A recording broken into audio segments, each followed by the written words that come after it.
Halo Babelians dan Sobat Jubel, selamat datang di podcast Buku-Buku Linda dan Jubel Inspiratif, di mana kali ini kita membawa tema menghadapi era digital 5.0, nekat atau takut. Bersama saya Fauzia Fadila, Duta Literasi 17, di mana pada kesempatan kali ini kita bersama narasumber kita yang merupakan seorang Putri Sriwijaya 2023 dan Duta Maritim Indonesia 2025. Langsung kita sapa aja. Halo Kak. Halo Fauzia. Boleh Kak perkenalkan dirinya terlebih dahulu?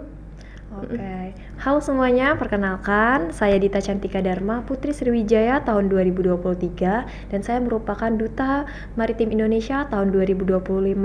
Saya merupakan mahasiswa aktif di Universitas Terbuka Palembang, jurusan Ilmu Komunikasi. Berarti dengar-dengar kakak nih baru banget ya selesai terpilih sebagai Duta Maritim Indonesia 2025. Iya benar. Boleh nggak tuh di-sharing kepada penonton gimana perjalanannya bisa sampai terpilih menjadi Duta Maritim Indonesia nih Kak? Oke, jadi kalau misalkan cerita tentang pengalaman, itu merupakan pengalaman pertama kakak di semi militer lah bisa dibilang ya. Jadi pengalaman pertama itu kita tuh emang benar-benar harus siap mental sama fisik. Baik fisik itu bisa berupa fisik maupun jasmani itu emang benar-benar harus yang utama. Jadi pas sebelum melangkah ke Bumi Marinir Cilandak, kakak itu ikut MCU dulu. Jadi tes medical check up dulu, abis itu baru yang lain-lain. Oke. Ya, sedikit cerita saja ya.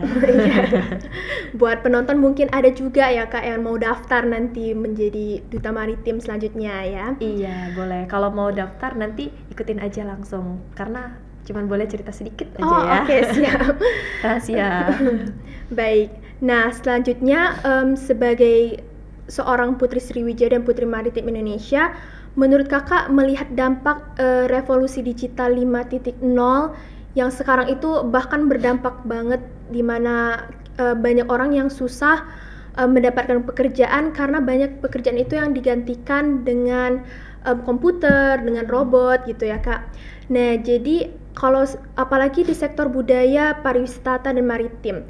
Nah, kalau menurut Kakak sendiri ada nggak sih kayak dampak yang terlihat bisa dampak positif ya Kak atau negatif gitu? Jadi di era digital ini ada dampak yang signifikan.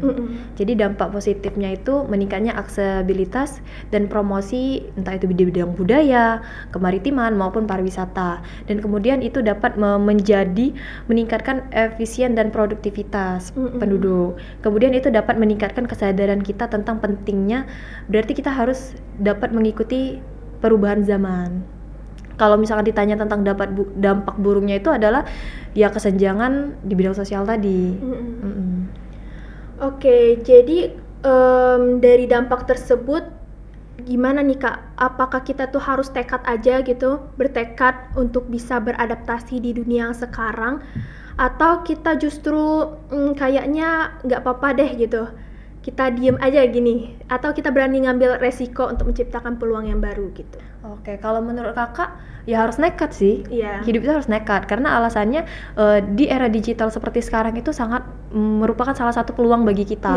Entah itu peluang di bidang bisnis, pendidikan maupun kesehatan.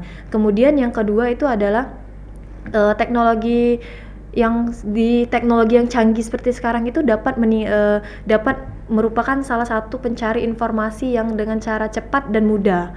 Dan kemudian itu bisa menjadi jembatan atau penghubung kita dengan teman-teman yang ada di luar daerah melalui platform sosial media seperti Facebook, Instagram, Twitter dan lain sebagainya. Berarti dengan kemajuan teknologi yang saat ini juga sebenarnya kita bisa menambah relasi kita jadi lebih jauh ya Kak ya? Iya benar banget. Nah, menurut kakak sendiri teknologi saat ini itu kan ada semakin canggih gitu ya. Terus bahkan banyak nih orang yang ketinggalan, nggak bisa mengikuti zaman yang terus berubah gitu. Jadi menurut kakak gimana nih supaya kita tetap efektif, kita tetap berinovasi dan efisien untuk mengikuti zaman yang saat ini semakin terus maju gitu? Kalau misalnya tips untuk tetap efektif dan efisien tuh yaitu terus belajar dan beradaptasi. Jangan takut untuk mencoba hal-hal yang baru. Dan kemudian itu kita itu harus tetap fleksibel dengan perubahan yang ada. Seperti itu. Oke.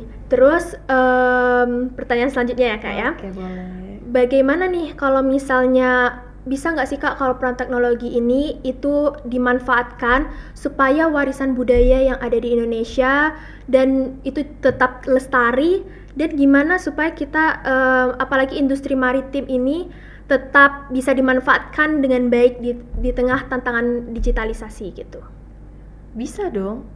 Seperti yang kakak bilang dari awal, itu melalui promosi. Iya. Mempermudah orang dalam mengetahui tempat-tempat wisata atau tempat-tempat yang hype lah seperti ya. Nah, itu bisa melalui digitalisasi seperti sekarang, seperti media sosial. Karena kalau misalkan biasanya ada nih banyak nih yang kayak FOMO, banyak yang FOMO kan. Iya. Kalau kita mau meningkatkan salah satu perekonomian masyarakat itu kan biasanya tergantung dari sumber daya alamnya ya. Nah, seperti kita di Sumatera Selatan ini ada banyak tuh kafe-kafe yang baru buka, seperti wisata bahari. Itu bisa menarik daya wisata orang dengan cara kita mengupload video-video itu. Jadi kayak masyarakat yang bisa dibilang FOMO, yang pengen penasaran sama tempat-tempat itu, mereka bisa dari Instagram itu bisa mendatangkan orang loh. Jadi itu bisa menjadi ladang usaha bagi penduduk sekitar.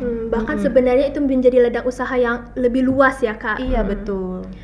Terus kalau dari kakak sendiri gimana nih untuk kayak menekan rasa takut yang karena kita tuh dimana kita mikir nih dampak digitalisasi ini sebenarnya mungkin membuat kita takut dan berdampak pada diri kita. Jadi kita tuh gimana menghindari dampak negatif itu gitu. Dampak negatif rasa takut nih Kak. Oh, berarti kita harus menekan rasa takut kita seperti itu. Iya.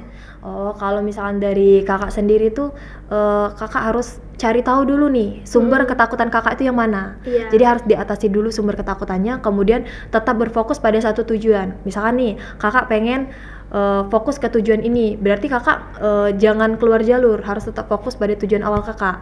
Dan kemudian ya kita harus tetap mengeksplorasi apa yang ada di sekitar kita, dalam tanda kutip itu harus yang positif.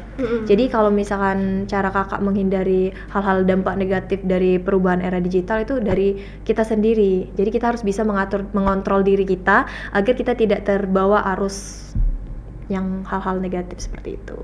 Oke.